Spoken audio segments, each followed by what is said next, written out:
Problem banjir rata-rata di saluran. Problem banjir rata-rata di alih fungsi lahan.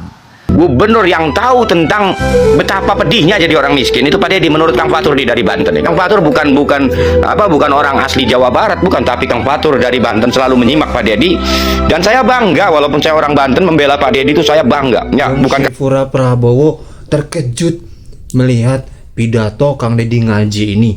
Nggak ada ampun, besok saya pidana semuanya. Hitung sudah berapa yang meninggal. Kan sudah di polis lain, kenapa masih produksi? Itu urusan manajemen. Nggak urusan manajemen loh, besok saya pidana nih. Jalan baru selesai dibangun, dihajar lagi truk-truk besar. Nah kita pika iraha tuh, jalan rusak rakyat kamu. Mana pimpinannya? Ada di tempat. Di mana? Siapa yang punya tempatnya ini? Sebutin namanya siapa? Parasel. Rasel, di mana rumahnya? Siap, dan saya belum tahu soalnya. Bapak kan bekerja di sini. Siap, saya security. Security kan harus tahu pimpinannya siapa. Bukan saya melihat siapa yang produksi. Mana operatornya? Operator produksinya mana? Kalau emang nggak produksi. Barusan mesinnya bunyi. Enggak. Alah jangan bohong, ada rekaman videonya. Ini siang kalau jalannya. Enggak, barusan mesinnya bunyi kok. Tahu sudah di depan sudah di polis lain. Kenapa masih produksi? Pidana loh. Kan sudah di polis lain. Anda tahu nggak? Saya berapa ratus miliar bangun jalan, baru selesai. Jalannya punya perusahaan ini. Ini kan ilegal. Sudah ilegal, merusak jalan. Nggak ada ampun. Besok saya pidana semuanya. Undang-undang lingkungan hidup yang saya terapkan. Mobil sebesar gini, jalan rusak, gubernur diprotes, digogoreng, dialusan jadi rusak. Kan sudah berapa kali ditutup? Hitung sudah berapa yang meninggal ketabrak truk besar. Bukan saya. Insinyur Arifin. Insinyur Arifin. Di mana alamatnya? Bandung. Orang Bandung yang punya perusahaannya. Iya, yang punya harga. Yang punya Radio Ardan. Iya. Ini atas perintah siapa? Ya Bapak Keamanan. petugas. Iya. Atas perintah siapa? Sebutin aja atas perintah siapa. Mana operatornya ke sini? Siapa yang memerintahkan? Bapak tahu di polis lain? Iya, Pak, tahu. Tahu arti polis lain? Tahu. Kenapa masih produksi? Saya kan cuma disuruh Iya, saya terus tahu. Tapi Anda bisa dipidana. Anda dapat upah berapa? 130. Anda dapat upah 130.000. Kerusakan jalan yang terjadi, antrian mobil yang besar ini berapa miliar per hari? Bapak tahu kapasitas jalan yang di sini untuk sumbu berapa? Sumbu 2. Ini sumbu berapa? Sumbu 3. Saya banting tulang. Gimana caranya supaya jalan bagus? Daerah ini tidak boleh ada penambangan agar wisata tumbuh. Mau sadar nggak kalian semua? Siap. Mau nggak Anda digituin? Sudah berapa hari buka? Baru jalan lagi Pak ini. Enggak, kemarin ada. Sok jujur. Dari minggu kemarin, cuman nggak tiap hari jalan. Ucing-ucingan kan? Iya. Di sini nggak ada kepala desa negur di sini. Kurang paham. Nggak ada. Camat di sini nggak ada yang negur. Aparat di sini nggak ada yang negur. Kurang paham. Store-nya sama siapa ini? Yang bayar ini kemana? Truk-truk ini. Semua mereka sembunyi. Nah terus yang bertanggung jawab di sini siapa? Terus kalau besok Anda kita angkut, ini kan barang ilegal. Yang membeli, saya dorong untuk dikategorikan dia adalah penada. Kalau izinnya lagi di. Enggak, ini yang ngeluarin izin, nggak ada izin. Halo, tadi pagi saya minta Pak Sekda menelusuri truk-truk besar yang ke Alat Ciater. Kemudian kan tidak ada laporannya. Akhirnya saya mengikuti sendiri. Sekarang saya menemukan ini masih ngangkut PT Agro tambang ilegal. Ini kan saya harus bersikap pada akhirnya. Ini sikap tegas saya. Tadinya kan saya membangun jembatan Serang Panjang yang saya janjikan kepada warga nilai 6,5 miliar. Tadinya kan timnya mulai jalan. Tetapi karena di sini aparat pemerintahnya sampai pada tingkat desa dan kecamatannya tidak peduli pada lingkungan, pada jalan yang dibangun oleh Pemprov dan digunakan untuk rakyat, maka saya putuskan silahkan dibangun oleh Pemda Subang saja Pak. Saya tidak akan bangun. Ini sikap saya sebagai gubernur Pak. Walaupun saya tinggal di Subang, tidak bisa saya terus-terusan mengalokasikan biaya pada semua tempat yang tempat itu tidak punya keinginan untuk menjaga fasilitas. Kita bangun jalan tuh besar, Bapak bisa lihat itu digunakan untuk masyarakat. Tetapi kalau aparaturnya tidak punya sikap untuk menjaga, ya buat apa? Jadi saya mohon maaf Pak Sekda, anggarkan saja bangun jembatan itu. Terserah warga mau suka saya mau tidak, ini sikap saya. Jadi nggak ada lagi dalam pandangan saya, ini adalah hubungan dengan manusia, ini hubungan dengan Allah, ini hubungan dengan alam. Bagi saya tidak. Dalam pandangan saya, hubungan dengan manusia adalah kita berhubungan dengan Allah, berhubungan dengan alam, berhubungan dengan Allah. Kenapa? Karena dalam manusia ada nurnya Allah, di alam ada nurnya Allah. Kemanapun kamu berpaling di situ wajah Allah. Karena di situ wajah Allah bukan dipahami sebagai bentuk bungkelekan, tapi nur. Nur itu bisa dilihat dan bisa tidak dilihat, tergantung orang memiliki rasa atau tidak. Ini. Dan sistem berpikir gini masuk orang Sunda. Kasihan. Saya selalu mengatakan karunya. Apaan ahli spiritual tapi gede ambek. Apaan ahli spiritual tapi nggak goblok-goblok batur.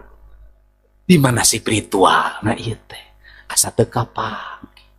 Nah, perspektif ini, karena perspektif ini kalau ingin memasuki era industri, kita harus memulai dari pendidikan dasar. Pendidikan dasarnya di mana? Kalau ingin masuk era industri, SD nggak boleh pegang gadget. Bohong.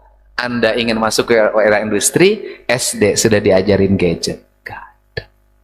Jepang nggak ada. Amerika. Kenapa? di SD itu diajarkan pendidikan dasar, calistung, maca, nulis, ngitung. Dan semuanya harus didasarkan pada aspek-aspek talaran. Pendidikan melatih akademik, maka orang Sunda mengajarkan berbahasa sederhana. Laler mapai ari, laler mapai ari, laler mapai ari. Itu keterampilan berbicara agar motoriknya berjalan. Buruan kantor pacamat, buruan kantor pacamat, buruan kantor pacamat. Batokohok wadahut, batokohok wadahut, itu latihan. Spiritualitasnya diajarkan oleh ibunya. Cilukba, cilukba, cilukba. Lihat, wajah ibumu itu adalah wajah Tuhanmu yang telah diutus untuk menyayangimu. Kade ulah dipotong-potong ya. Saya ngasih tahu ya, nanti ribut lagi. Saya soalnya gara-gara di onang kadi jadi aing kudu ngomong nukieu itu teu meunang itu kenek pemilu itu. Nah, artinya apa? Ibu mewakili Tuhan untuk menyayanginya. Maka doa yang terbaik adalah doa ibu. Gak ada lah, sudah. Saya ini sama orang dituduh klinik sampai hari ini. Gara-gara make ikat aing dituduh dukun. Padahal memang saya dukun. Kalau duduk saya tekun.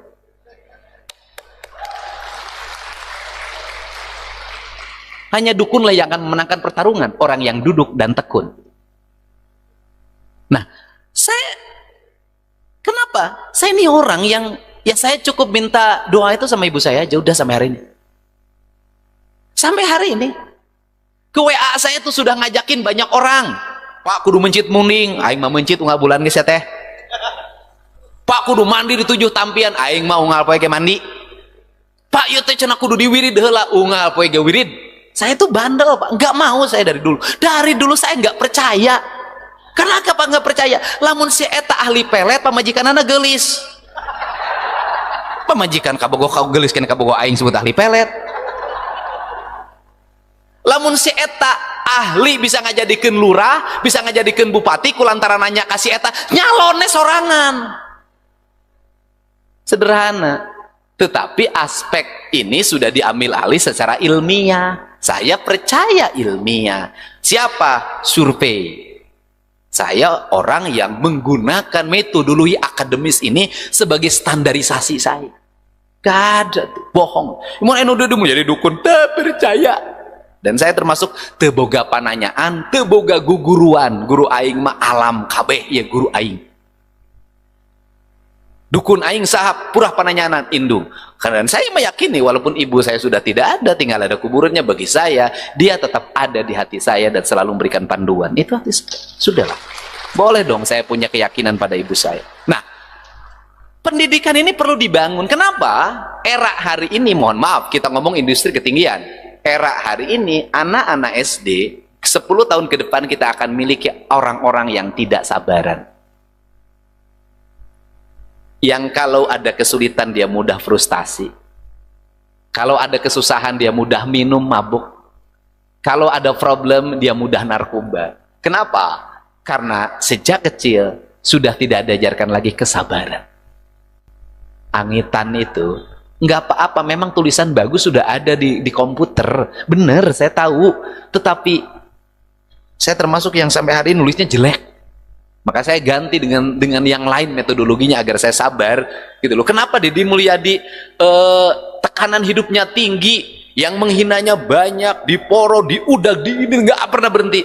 Saya tahu betul itu Allah menyuruh, karena saya sejak kecil nggak sabaran. Saya harus ditekan oleh berbagai pihak agar saya hidupnya sabar. Sudah. Makanya saya selalu berterima kasih pada orang yang menghina saya. Nuhun tos ngahina abdi, sabab Persib jadi juara teh lamun menang lawan Bali United. Kan kita ini nggak boleh membenci pada orang yang menjadi rival kita, karena itu adalah tempat untuk kita menjadi juara. Sudah. Guru galak itu pokoknya engke lamun lulus kuliah cari guru yang paling galak, yang paling bawel, yang paling ngasih banyak tugas. Anda berucap terima kasih karena dialah yang paling menyayangi Anda. Dan Anda paling belakangan ke guru toleran. Niron diantep, bolos diantep, antep sih. Eta mah guru eta mah teu ngajarkeun sih, eta mah pupujieun. Penting. Makanya guru galak itu selalu menjadi kenangan bagi siswanya. Kenangan. Berbahagialah yang punya istri galak. Kenapa? Itu Anda, dia itu sesungguhnya lagi mengajarkan Anda tentang kebaikan, lagi menjaga Anda, lagi bawel terus gitu. Pada akhirnya ganti, yaitu menyempurnakan diri.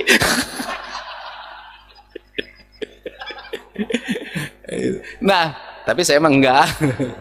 Nah, ini penting. Jadi saya mah pada pokoknya nggak usah tinggi-tinggi, jauh-jauh lah. Abah TKN ngajarin kesabaran di Abah TKN, di Abah ya warisan ti Abah sadayana, geus aya nama budak SD geus diajarkeun ngitung. Ini penting. Coba orang Jepang lihat. Kenapa dia maju? Hurufnya kanji, Pak. Ulet. Bikinnya susah, Pak. Orang Jepang. Kemudian bagaimana orang Jepang ulet? Samurai itu pedang yang paling keren di dunia. Apakah samurai didigitalisasi? Tidak. Apakah samurai dibikin pabrikan? Tidak. Dia tetap bahwa ini mah aspek-aspek spiritualitas. Harus dilakukan dengan orang-orang yang punya tangan penuh dengan kesabaran, bukan dengan mesin. Nggak bisa diwakilkan. Spiritualitas itu nggak bisa diwakilkan, teu bisa. Abdi ngawakilan doa, teu bisa. Teu bisa diwakilkan. Ceramah bisa. Nah, ini nggak bisa. Namun saya, jadi kalau di perguruan di TKN sejak SD, di sekampusnya nggak usah banyak-banyak akademik. Ajarkeun nganyam samak, ajarkeun nganyam bilik, ajarkeun ngarautan sapu, ajarkeun nyeun simpai, ajarkeun nganyam hoe, ajarkeun pandai besi, ajarkeun macu. Itu pendidikan spiritualitas. Itu ditempa di situ, ini hilang. Nah, ditempa di situ, nah kemudian nanti SMP mulai setengah digital, SMA 3/4 digital, perguruan tinggi digital. Ketika masuk era digital, kenapa? Ininya sudah memiliki kendali diri yang sangat kuat, punya ketajaman, tidak mudah putus asa. Ketika dia menghadapi problem, sulitnya persaingan industri, dia sulit kemudian mengejar produksi, karena produksinya berlomba dengan produksi yang lain, harganya harus efisien, kemudian bahan bakunya harus berkualitas, marketingnya harus tepat. Ada susu sisi batin manusia di mana dia bentur tembok. Ketika bentur tembok, tidak seperti orang Jepang minum sake, tidak seperti orang Amerika ke klub malam. Itu klub malam Amerika guys. Itu kan orang-orang. Jadi di Indonesia mah aneh. Orang Jepang itu karena depresi oleh pekerjaan, mengejar target yang tinggi, maka malamnya agar dia bahagia minum sake, dia mabok. Tapi mabuknya tidak membuat mereka menjadi rusak secara badania, tetap sehat karena sakenya sake Jepang murni, minumannya minuman yang murni. Ya mabuk malam itu juga, besok dia kerja lagi dengan segar, pulang ke rumahnya oleh istrinya dielapin, dimandiin, disuruh tidur, dia tidur nyenyak, besoknya kerja lagi. Di Indonesia mati balik nu mabok, tinu apa gawean, kan edan. Ti isuk jedur tapi ka sore jeder eueuh gawe ngalamun mabok we gawe teh. Jadi kalau di Jepang mah mabok karena stres oleh pekerjaan, di Indonesia mah mabok kulantan stres teu boga pagawean. Ieur. Nah, ini sehingga kita nih orang Sunda nggak usah kalau ada itu balik ke diri segera balikin ujang men, tapi tuduh deui. Maka orang-orang lain memecahkan pikiran dengan akademik, dengan pikiran. Orang Sunda itu memecahkan pikiran dengan rasa, dengan hati. Balik deui cicing dikeun engke nanti besok maju lagi. Dan saya itu mengandalkan metodologi itu sejak kecil sampai hari ini. Jadi saya tuh, Anda belajar cek staf saya di Purwakarta, saya itu dulu ketika memimpin daerah sangat berani untuk beratraksi. Pendapatan daerah berapa? 800, bikin ya 1,5 triliun. Dari mana dasarnya? Ya dari hati. Siapa guru ekonominya Kang Dedi? Mikar Siti. Mikar Siti siapa? Lulusan UI? Bukan lain, sekolah SD kelas 1 teu lulus. Siapa itu dia? Ibu saya. Kenapa disebut guru ekonomi? Teu jadi guru ekonomi kumaha? Inung aing anak nasalapan, bapak aing gajihna ge leutik pisan teu mah jeung dahar sabulan, boga sawah ukur saparapat hektar, anakna kuliah KB, eueuh tanah nu kajual sajenggal-jenggal acan, berarti inung aing profesor. Bener tuh? Saya nanya yang lulusan-lulusan akademik, sok. Alhamdulillah teman-teman ya. Jadi kita sudah menyimak Kang Deddy ngaji di masjid teman-teman. Yang mana Kang Deddy menyampaikan amanatnya dua ya, yang diwariskan oleh Sunan Gunung Jati Cirebonnya itu tajuk ranpas fakir miskin teman-teman. Intinya harus ke masjid ya, seperti itu, dan santuni fakir miskin itu amanat terpentingnya. Bukan cuma itu, KDM pun tadi ya berpidato tentang bagaimana cara mengelola ya anggaran dan solusi ketika ada bencana banjir dan yang lainnya. Itu KDM sudah ya konsep semuanya. Gila, ini gubernur mantap banget sih. Yang rara Prabowo pasti terkejut ya dengan kinerja Kang Deddy ini. Oke teman-teman, terima kasih. Sampai berjumpa di video. Mohon maaf ya agak sedikit berbeda karena lagi di luar rumah ya teman-teman. Terima kasih. Assalamualaikum warahmatullahi wabarakatuh.